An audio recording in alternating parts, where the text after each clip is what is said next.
कराड गँग सीसीटीव्हीत कैद.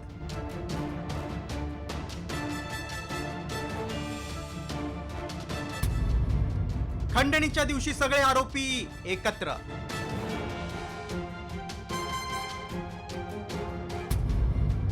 देशमुख हत्येचे धागेदोरे जुळणार.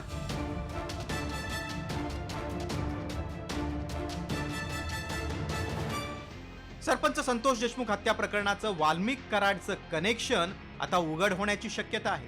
कारण कराडचा त्याच्या परळीतल्या गँग सोबतचा सीसीटीव्ही व्हिडिओ समोर आलाय आणि हा व्हिडिओ कराड गँग विरोधातला सर्वात मोठा पुरावा मानला जातोय.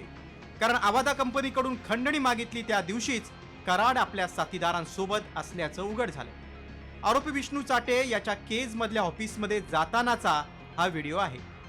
यात वाल्मिक कराड सोबत हत्येतला आरोपी सुदर्शन घुले, विष्णू चाटे, प्रतीक घुले आणि फरार असलेला आरोपी कृष्णा आंधळे आहे.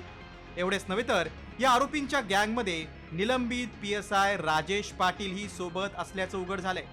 त्यामुळे आता वाल्मिक कराडवर खुनाचा गुन्हा दाखल करण्याची मागणी पुन्हा जोर धरू लागली. जे आरोप केले होते त्याचे पुरावे मला वाटतं SITने पुढे आणलेले आहेत. या लोकांचं खंडणी, खून आणि या सगळ्या प्रकरणाशी आकाचा संबंध आहे असं हे या निमित्तानं स्पष्ट होतं. खंडणीतले आणि खुनातले आरोपी एकही सुटता कामा नये. 302 लावा. नंबर 1चा आरोपी त्या सरमाडा का कोणी त्याला करा. कारण खून करणाऱ्यापेक्षा खंडणी मागणाऱ्यापेक्षा सामूहिक कट रचून संघटित गुन्हेगारी चालवणारा सगळ्यात मोठा गुन्हेगार आहे. आवादा कंपनीनं पोलिसात दिलेल्या तक्रारीवरून कराड आणि त्याच्या साथीदारांविरोधात 2 कोटींच्या खंडणीचा गुन्हा दाखल करण्यात आलाय. नेमकी ही तक्रार काय होती ती पाहूया. आवादा कंपनीचे प्रकल्प अधिकारी संजय शिंदे यांनी दिलेल्या तक्रारीनुसार वाल्मिक कराड, सुदर्शन घुले आणि विष्णू चाटे यांच्यावर खंडणीचा गुन्हा दाखल करण्यात आलाय. 29 नोव्हेंबरला विष्णू चाटेच्या फोनवरून संजय शिंदेना फोन आला होता. त्यावेळी वाल्मिक कराड शिंदेंशी फोनवरून बोलला. सुदर्शन घुले सांगतो तसं कर, नाहीतर हातपाय तोडीन अशी धमकी वाल्मिक कराडनं दिल्याचा संजय शिंदेंचा आरोप आहे.